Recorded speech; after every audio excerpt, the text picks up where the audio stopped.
If your daily commute feels like a war zone, you are in the right place. Today isn't about the traffic laws they teach you in school. It's about the unwritten code of the street. The stuff that saves you from a roadside argument like this. Or worse, becoming a victim on the road like this. We are covering the traffic light standoff, the ego of signaling, and the one positioning mistake that makes you invisible to drivers. Let's get into it. Some journeys begin in the simplest of moments. From learning how to ride to riding on your own, every step shapes the path to freedom.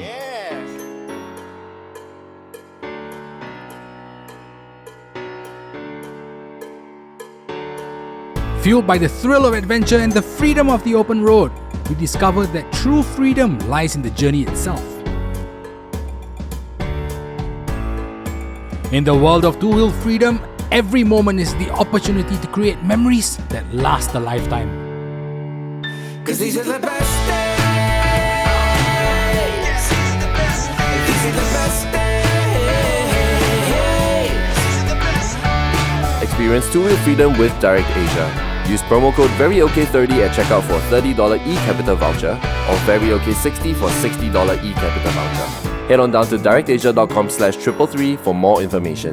Thank you to DirectAsia for making this video possible. Let's talk about the most common awkward moment in commuting. We all love lane splitting, at least for the most of us. It's the best part of riding because we get to beat the queue. But the problem comes when traffic comes to a standstill and you squeeze all the way to the front, but so does someone else. Wow, this guy, T-Max 562cc, my Africa Twin 998cc, horsepower almost double confirm faster than him. No way this guy can outrun me.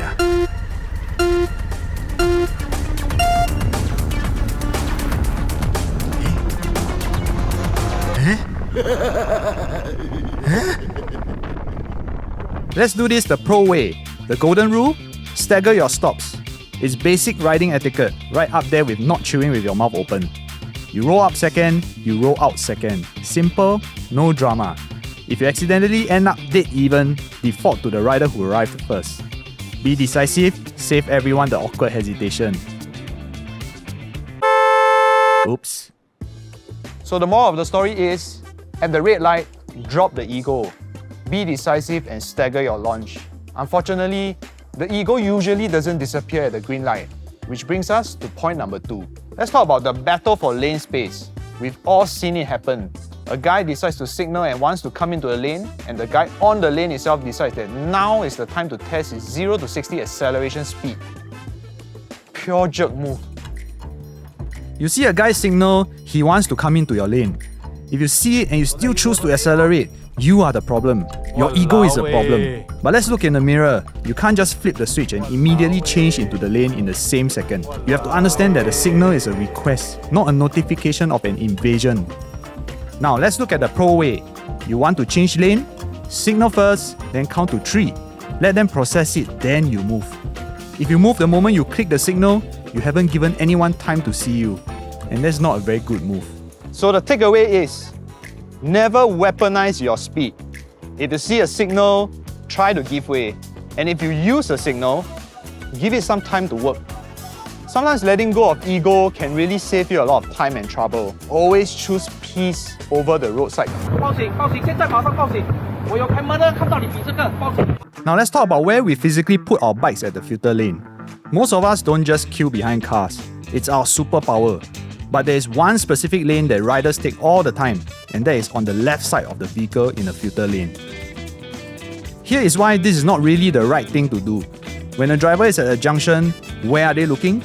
They are looking right, checking for oncoming traffic. They are not looking at you.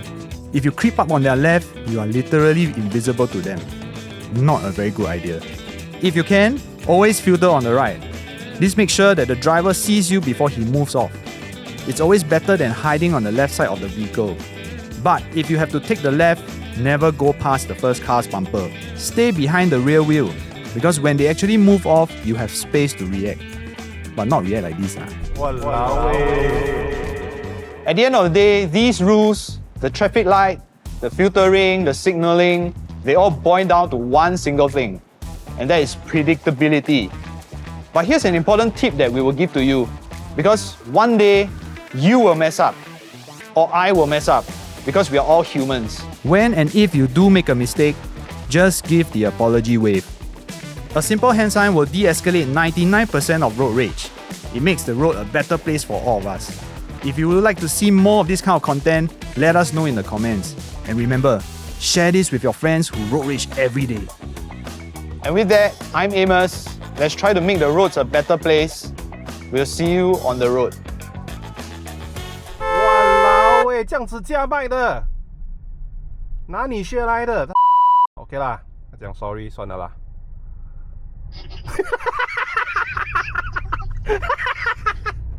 人家觉得我们算了。